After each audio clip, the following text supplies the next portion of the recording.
அலைக்கும். Welcome to Rabiya's YouTube channel. மாலை நேர ஸ்நாக்ஸு. குழந்தைங்க ரொம்ப ஸ்நாக்ஸ்ன்னு கேட்டுட்ருக்காங்க. என்னடா செய்யலாம் அப்படின்னு சொல்லிட்டு யோசிக்கும்போது பாஸ்தா செய்யலாம்னு சொல்லிட்டு பாஸ்தாவில் இறங்கியாச்சு. முன்னாடி நான் வெறும் பாஸ்தா மட்டும் எக் பாஸ்தா செஞ்சுருந்தேன். இப்போ நான் சிக்கன் எக்கு போட்டு பாஸ்தா செய்ய போகிறேன். அது செம்ம டேஸ்ட்டாக இருக்கும். சிக்கன் ஆட் பண்ணுறதுனால இன்னும் டேஸ்ட்டு கூட இருக்கும். பிள்ளைங்களும் நல்லா விரும்பி சாப்பிடுவாங்க. நார்மல் பாஸ்தா எக் பாஸ்தாவும் செய்யலாம்.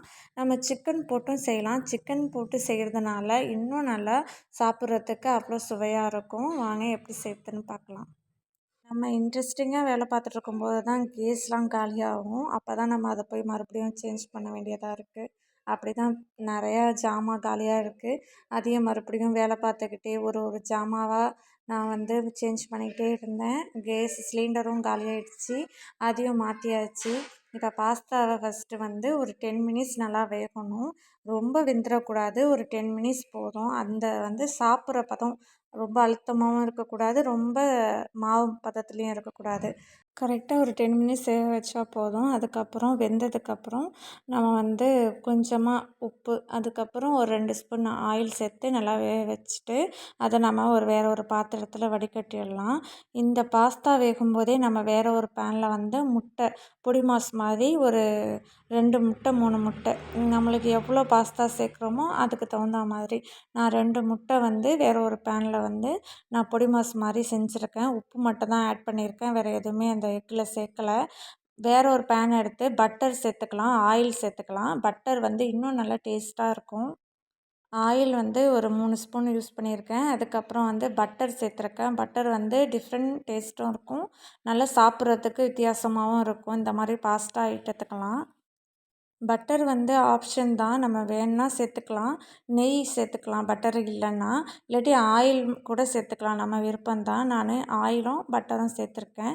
அதுக்கப்புறம் ஒரு பெரிய வெங்காயம் 2 பெரிய சைஸ் வெங்காயம் 2 எடுத்திருக்கேன். அது சின்ன சின்னதாக நறுக்கி அதையும் இது கூட சேர்த்துருக்கேன். இது கூட நான் இஞ்சி பூண்டு விழுது ஒரு 2 ஸ்பூன் ஆட் பண்ணியிருக்கேன். தக்காளி ஒரு 2 ஆட் பண்ணியிருக்கேன்.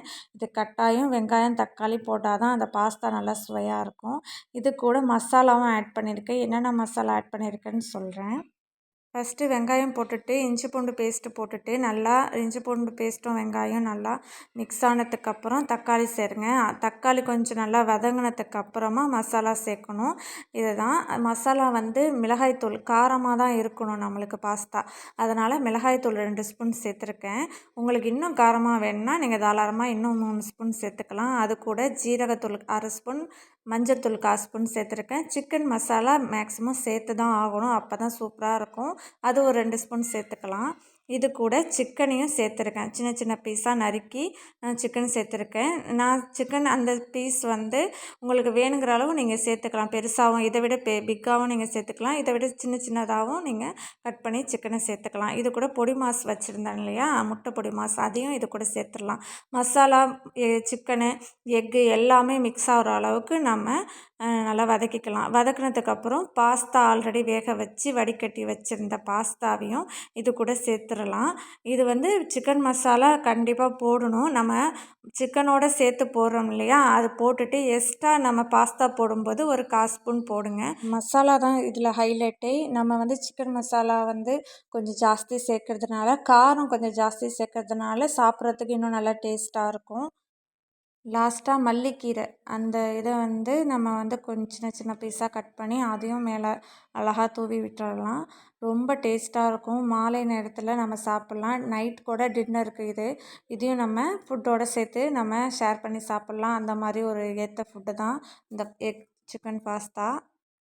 பிள்ளைங்கள்லாம் ஸ்கூல் விட்டு டயர்டாக வருவாங்க. அங்கே போய் லன்ச்சு சாப்பிட்டுட்டு அதுக்கப்புறம் அவங்க ஸ்நாக்ஸ்லாம் இப்போ சாப்பிட்றதில்ல. ஒரு 3க்கு மேலே தான் நம்மளுக்கு 3க்கு மேலே சுத்தமாக ஸ்நாக்ஸ் கிடையாது. ஸ்கூலில் அலோடு கிடையாது. வீட்டில் தான் அவங்களுக்கு கொஞ்சம் டயர்டாக வருவாங்க, பசியோடு வருவாங்க. அந்த மாதிரி டயத்தில் நம்ம இந்த பாஸ்தாலாம் செஞ்சு கொடுத்தா வயிறு ஃபுல்லாக இருக்கும். நீங்களும் இந்த மாதிரி ட்ரை பண்ணுங்கள். கண்டிப்பாக சிக்கன் பாஸ்தா கண்டிப்பாக செஞ்சு பாருங்கள். வேறு லெவலில் இருக்கும். அடுத்து இதோட நான் உருளைக்கிழங்கு குருமா, அதுக்கப்புறம் பூரி, இது தாங்க நைட்டு செய்யலான்னு இருக்கேன். அதனால் சும்மா ஈவினிங்லேயே கொஞ்சம் குருமாலாம் செஞ்சு வச்சுட்டா நம்ம பூரி மட்டும் கொஞ்சம் வேணுங்கிறப்ப சுட்டுக்கலாம் அப்படின்னு சொல்லிட்டு பிளான் பண்ணியிருந்தேன். அதுக்காக நான் இப்போ உருளைக்கிழங்கு வந்து ஒரு 3-4 உருளைக்கிழங்க தோல் சீவி நான் வந்து குக்கரில் விசில் விட்டுருவேன். கடலப்பருப்பு வந்து ஒரு 2 ஸ்பூன் அதோட சேர்த்து வேக வைப்பேன். நம்ம வந்து தோல் சீவலாம், தோல் சீவாமலும் சில பேர் போடுவாங்க. நான் மேக்ஸிமம் வந்து உருளைக்கிழங்கு தோல் சீவி தான் போடுவேன். கடலப்பருப்பு ஒரு 2 ஸ்பூன் சேர்த்து வேக வச்சா இன்னும் நல்லா டேஸ்ட்டாக இருக்கும் உருளைக்கிழங்கு குருமா. அப்புறம் பூரி. இது கூட வந்து ஒரு சில வேலை ஈவினிங் டயத்தில் சில வேலைகள்லாம் இருக்குது. வீடு கூட்டுறது, துணியை எடுக்கிறது இந்த மாதிரி வேலையும் இந்த குக்கர் விசில் அடிக்கும். ஒரு 3-4 விசில் வந்தால் போதும் உருளைக்கிழங்கு. அது வரைக்கும் நம்ம வீட்டில் ஏதாவது அடுத்த வேலை அப்படின்னு சொல்லிட்டு அதை பார்க்க போயிட்டேன்.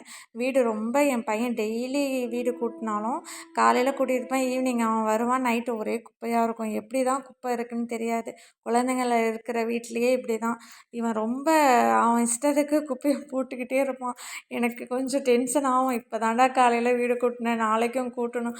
ஒரு நாள் விட்டு ஒரு நாள் கூட்டலான்னா வாய்ப்பே இல்லை. கூட்டு டெய்லி அப்படின்னு சொல்லிட்டு தலைவர் அவங்க இஷ்டத்துக்கு பேப்பரு அங்கே எப்படி தான் குப்பை செய்கிறதுன்னு தெரில. அந்த அளவுக்கு குப்பை போட்டுருவார்.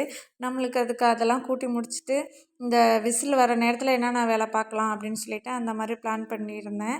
வீடும் கூட்டி முடிச்சாச்சு. அதுக்கப்புறம் வந்து ஜாமான் நிறையா அதையும் கொஞ்சம் கொஞ்சமாக இருக்கும்போதே விளக்கிடுறது. ஒரு நேரம் ஃபுல்லாக போட்டு விளக்குவேன், ஒரு நேரம் வந்து அப்பப்போ விளக்கிடுவேன். உடம்பு கொஞ்சம் டயர்டாக இருந்துச்சுன்னா ஃபுல்லாக போட்டு அப்புறமா விளக்குறது, அந்த மாதிரி மைண்டுக்கு தகுந்த மாதிரி. ஜாமான் வந்து சேர்ந்துக்கிட்டே இருக்கும். அதுக்கு என்னங்க சேரு சேரு சேரு தான். சிங்கில் ஜாமான் இல்லாத நாளே கிடையாது. என்னான்னு க்ளீனாக வச்சாலும் அடுத்த செகண்ட் வந்து ஜாமான் விழும். அந்த மாதிரி தான் இங்கே இருக்குது. எல்லார் வீட்லேயும் அப்படி தான் மோஸ்ட்லி. அதுக்கப்புறம் ஃபுல்லாக ஜாமான்லாம் கழுவி ஃபுல்லாக சுத்தம் பண்ணியாச்சு. இதுக்கப்புறம் டின்னர்லாம் சாப்பிட்டு நைட்டு விழுற ஜாமான் மறுபடியும் நம்மளுக்கு அது அப்படி தான் சாப்பாடு செய்கிறது, ஜாமான் கழுவுறது, வீட்டு க்ளீன் பண்ணுறது, இப்படி தான் நம்ம லைஃப் போயிட்டுருக்கு. அப்புறம் என்னோடய பையன் வந்து மாதுளப்பழ ஜூஸ் வேணும் அப்படின்னு சொல்லிட்டு கேட்டுக்கிட்டே இருக்கான். அவனுக்கு அந்த ஜூஸ் ரொம்ப பிடிக்கும். அதனால் சரி இந்த வேலையோட வேலையாக அதையும் செஞ்சு கொடுத்துட்றது. அதுக்கப்புறம் அவனுக்கு எப்போதுமே ஸ்நாக்ஸ் இருந்துக்கிட்டே இருக்கணும். ஒன்று நான் செஞ்சு கொடுக்கணும், இல்லாட்டி கடையில் வாங்கி வச்சிடணும். அந்த மாதிரி அவனுக்கு கொஞ்சம் கவனிக்கணும். அவன் பசி தாங்க மாட்டான்.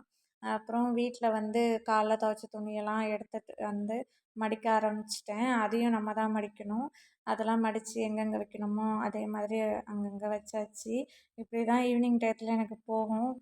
காலைல துணி துவைச்சி போடுறது, வீட்டை கூட்டுறது, ஜாமான் கழுவுறது, பிள்ளைங்கள்லாம் ஸ்கூல் போனோன்னே, அதுக்கப்புறம் மார்னிங் வேலை பார்த்து முடிச்சதுக்கப்புறம் லன்ச் வேலை ஆரம்பிக்கிறது. ஸ்கூல் இங்கே எனக்கு கிட்டே இருக்கிறதுனால பிள்ளைங்களுக்கு லன்ச் போய் எடுத்துகிட்டு கொடுத்துடுவேன். காலைல சீக்கிரமாக எழுந்திரிச்சிட்டா லன்ச் கட்டி கொடுத்துருவேன். எனக்கு வந்து லன்ச்சு பிரச்சனை இல்லை. பிள்ளைங்களுக்கு வந்து இங்கே ஸ்கூல் இருக்கிறதுனால கிட்டே இருக்கிறதுனால கொஞ்சம் சூடாகவே அப்பப்போ எடுத்து கொடுத்துட்றது. அதோட எனக்கு வந்து வேலை ஈவினிங் தான். ஒரு 3 ஹவர் வந்து கொஞ்சம் ஃப்ரீயாக இருப்பேன். அப்புறம் ஈவினிங் வந்து மறுபடியும் வேலை ஸ்டார்ட் ஆகிடும். இப்படி தாங்க எனக்கு டே போகும். நான் வளர்த்த ரோஸ் இது வந்து இப்போ ஒரு ஒரு 1 வருஷமாக இருக்குது. அதில் வந்து பூ பூக்கிறது வந்து அவ்வளோ சந்தோஷமாக இருக்கும். சில ஊட்டி ரோஸ்லாம் வந்து டெத் ஆகிடும், ரொம்ப நாள் இருக்காது. நான் இதை வந்து அவ்வளோ யூடியூப்பை பார்த்து பார்த்து என்னென்ன போடணும் உரம் அப்படின்னு சொல்லிட்டு கொஞ்சம் கொஞ்சமாக எல்லாத்தையுமே வாங்கி அதை அப்படி வளர்த்துட்ருக்கேன். அது வந்து நம்மளுக்கு பூ கொடுக்கும்போது அவ்வளோ சந்தோஷமாக இருக்கும் ஒரு ஒரு பூவும். உங்களுக்கு இந்த வீடியோ பிடிச்சிச்சின்னா லைக் பண்ணுங்கள். அஸ்ஸலாமு அலைக்கும்.